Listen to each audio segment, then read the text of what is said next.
Top of the morning to you, mateys. It's a lovely Thanksgiving morning here, guys, in America. You're watching the Kaspersky Arena. This is round 4 of a King of the Hill. My dog is whining behind me. Let me give him a little bit of attention. But this is a King of the Hill format for mostly German-speaking players, and it's a German tournament. It's really, really awesome. It's a best of 5 for every round. If you win the round, depending on what round it is, say round 1 you get €100, round 2 you get 200, all the way up to round 4. There's 5 players, obviously, for there to be 4 rounds. And basically this is round number 4. I've actually been calling him Socke. Apparently that's wrong. Apparently in German, because it's the German word for sock, it's Socke. So I'm going to try and remember to say it like that from now on, but I'm not a German speaker, so just forgive me if I make a mistake.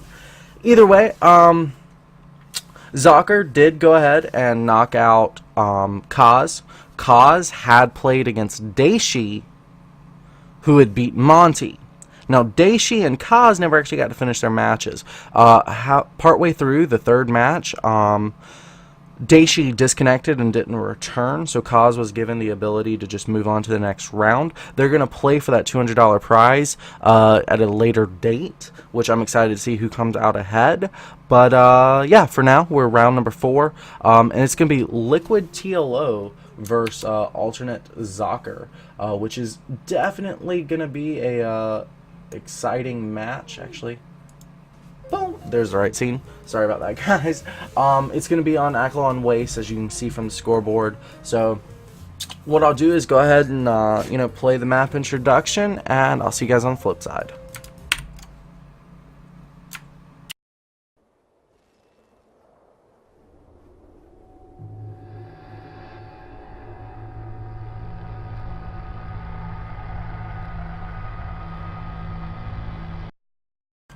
Alrighty, guys, here on the top left-hand side of aTnSocke Waste, playing in the blue trunks, we have LiquidTLO! And here on the bottom right-hand side of the Wastes aTnSocke, it's Team aTnSocke! Woo! Okay, now that I got that out of my system, this is a Zerg vs Protoss, one of my favorite matchups. It's just a really fun, really interesting matchup. Protoss being like the exact opposite of Zerg, in my opinion. Hold that thought. I want to explain the opener real quick. It's a gateway first that's opposed to a Nexus or Forge first. To me, a little bit of a weaker build, excuse me, dependent upon doing actual damage to your opponent, but to each their own. It's a lot more popular these days. Good scouting going out here for Socke. Hold on one second. Sandbad! Stop! Alright, so looks like we'll have Hatch first going down for TLO. That does actually match up a little bit better against Gateway first compared to Forge first. Forge first obviously has the possibility of cannoning. Either way, yeah, so gonna go ahead straight into a quick Nexus behind the gateway. That's skipping a Cyber Core, guys, which is probably the most economic build possible off gateway first, which means that the amount of damage he's gonna have to do is quite a bit lessened. Anyways, the reason I love this matchup is that Zerg is like the mobile, inexpensive units that can be just thrown away at your opponents. Protoss is like the exact opposite. They're really bulky, really expensive. They have shields, but if you ever lose one, you cry a little bit inside. So they're exactly the opposite. Kind of slow, waiting around for tech, etc., etc. Nah, Zerg can produce tech as quickly as they like and just roam around the map killing everything, which is the beautiful part of Zerglings, which 2 are out now. Mostly those are going to be for scouting. However, we still Oh, here it is. Cybercore finally finished here for Socke. No warp gate being researched, so looks like he's still going to be content. Just go for the economic play. TLO, however, has scouted this Nexus first. Mothership core only a third of the way done. So I think TLO will probably try to do something economic of his own, scouting that really fast Nexus. He'll definitely be able to tell. Oh, actually, it's 5 minutes. He's taking 2 gas. Double gas, 5-minute mark, gateway first. He wants to do something. Usually you'll only take 1 at 5 minutes, or, you know, you'll take 2 at like 5.5 or something like that. Unless he's scared of something, which he shouldn't be scared of any kind of timing off what he scouted or what's actually happening. He is going ahead taking the 2 gases. That's a little bit concerning.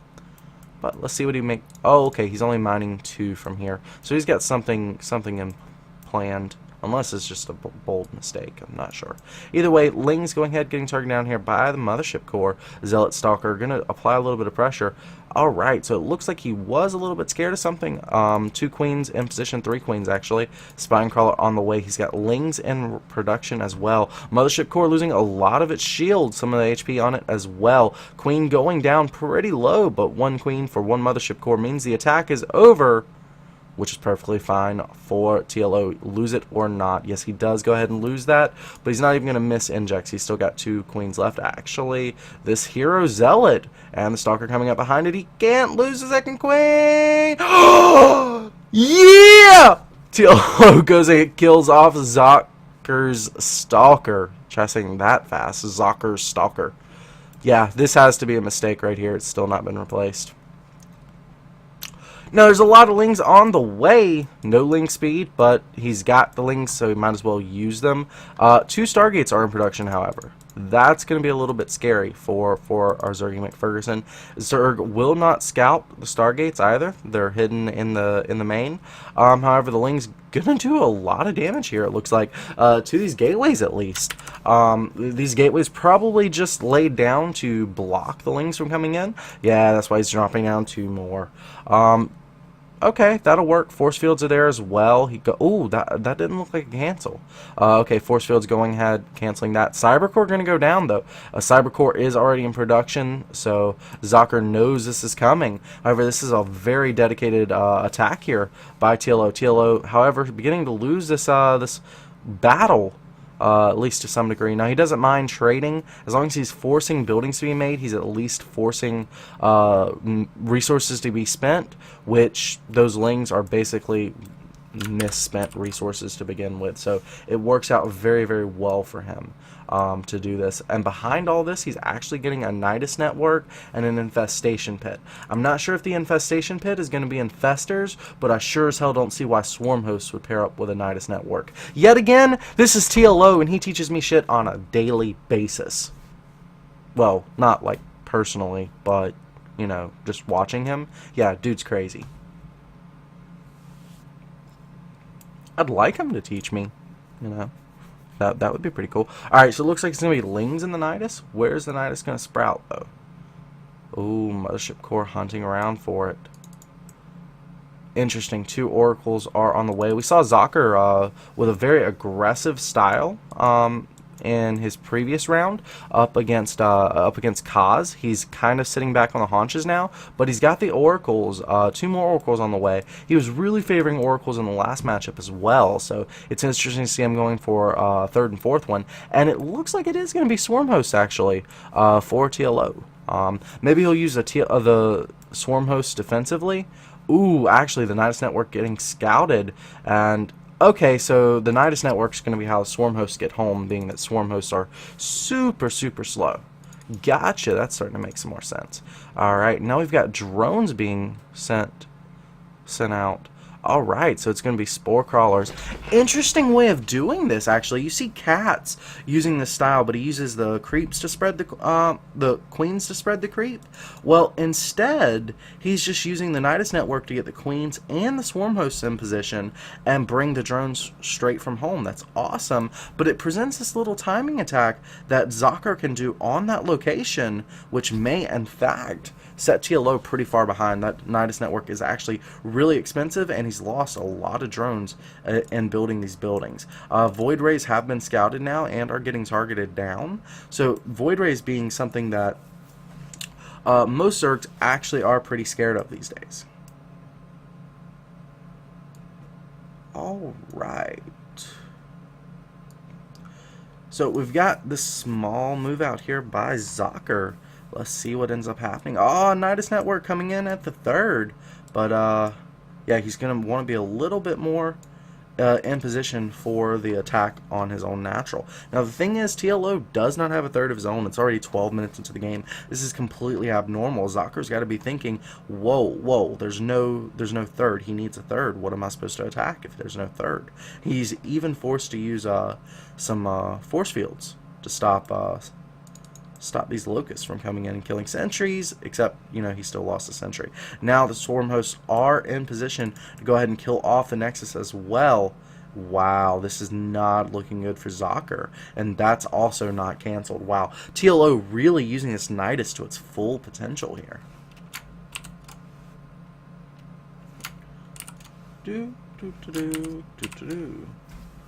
Alright, so looks like I switched over to instant replay but didn't have something recorded. My bad, guys.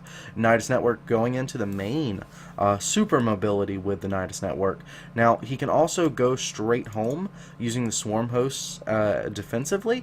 He's really going to want to do that, actually, as there's a lot of stuff here in his own base. But you know, maybe he's willing to base race.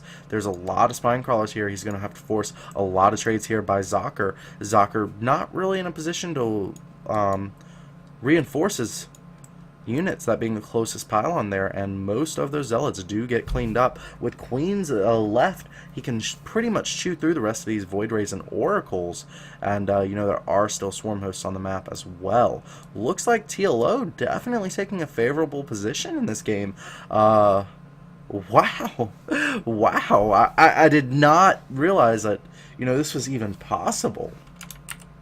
This is just crazy. How does this work? Oh my god, the devastation. I don't know. Where does Socke get back into this game? You know, he's got 1 Void Ray, 3 Stalkers, and what's TLO gonna do but, you know, load up and go somewhere else? Like, that's all he's doing. He's got queens everywhere. Queen's doing a great job against these Void Rays. Just the ultimate devastation. Swarm hosts OP, man. You actually hear a lot of people complaining lately about Zerg spellcasters and, you know, swarm hosts kind of get overlooked a little bit. Still a very devastating unit. Cats especially does wonders with them. I don't know. Socke's only on 1 base right now, so he's not in the best position. However, he does have Colossi, which do really well against. Oh, never mind. There's the GG. All right. So yeah, that was a pretty one-sided game there. TLO definitely just making Socke look like, you know, he's 15 years old again. In case you don't know, Socke is a really old school Brood War player. I'm not talking like old school, like, you know, when Rhett played in like 2008. No, I'm talking like dude was like 15 in 2002, attending WCG, kind of like dedicated StarCraft player. He's 26 now, so he's been playing StarCraft at least 11 years. And TLO just wiped the floor with him. Guys, thanks so much for tuning in. We're going to be going to game number 2 now. If you like this video, please hit the thumbs up button, hit subscribe to the channel. Remember, every click counts, every click matters. Every click is you showing your support for us, and, you know, this organization needs all the support it can get. Thank you so much, guys, and I'll see you on the flip side.